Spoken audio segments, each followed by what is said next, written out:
আসসালামু আলাইকুম। বিডি সংবাদ ৭১ সংবাদে আমন্ত্রণ জানাচ্ছি। আমি সুমি হাসান। শুরুতেই জানিয়ে দিচ্ছি মাওয়া গ্রুপ সংবাদ শিরোনাম। এবারে Asian specialized hospital and diagnostic centre প্রবাসের সংবাদ। জেদ্দা থেকে সহকর্মী রফিক চৌধুরীর তথ্য ভিডিও চিত্রে দেখুন একটি বিশেষ।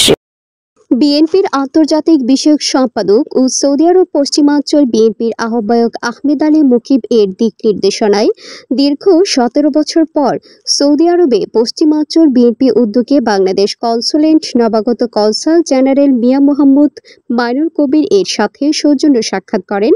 জেদ্দা থেকে আমাদের সহকর্মী রফিক চৌধুরী জানান, উক্ত সৌজন্য সাক্ষাৎ ও মতবিনিময় সভায় উপস্থিত ছিলেন সৌদি আরব পশ্চিমাঞ্চল বিএনপির সদস্য সচিব মীর মনিরুজ্জামান তপন, জেদ্দা মহানগর বিএনপির সভাপতি সিআইপি কেফায়েতুল্লাহ চৌধুরী কিসমত, সৌদি আরব বিএনপির যুগ্ম আহ্বায়ক মঈন চৌধুরী, প্রকৌশলী নুরুল আমিন, মাওলানা আসহাবউদ্দিন, টিপু সুলতান, শফিক আহমেদ, শেখ মুস্তাক আহমেদ, আলমগীর হোসেন, আমিনুল ইসলাম, সুলাইমান হক ভুট্টো, আহমেদ রহিম চৌধুরী, জাহাঙ্গীর সরকার, আলাউদ্দিন, সাখাওয়াত হোসেন, সুহাগ মজুমদার সহ অন্যান্য নেতৃবৃন্দ।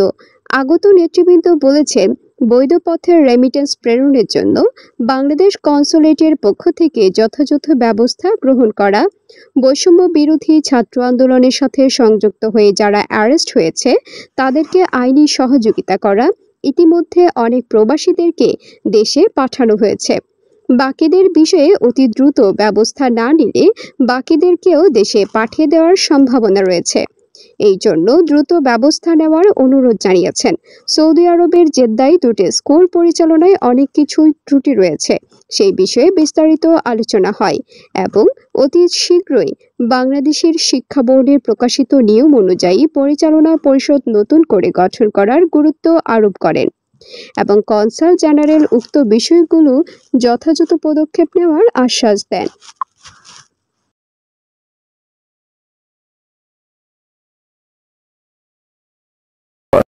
বিডি সংবাদ ৭১-এর প্রবাস সংবাদ এই পর্যন্তই। দেশ ও প্রবাসের নিত্য নতুন খবর পেতে চ্যানেলটি সাবস্ক্রাইব করে সাথেই থাকুন। ধন্যবাদ।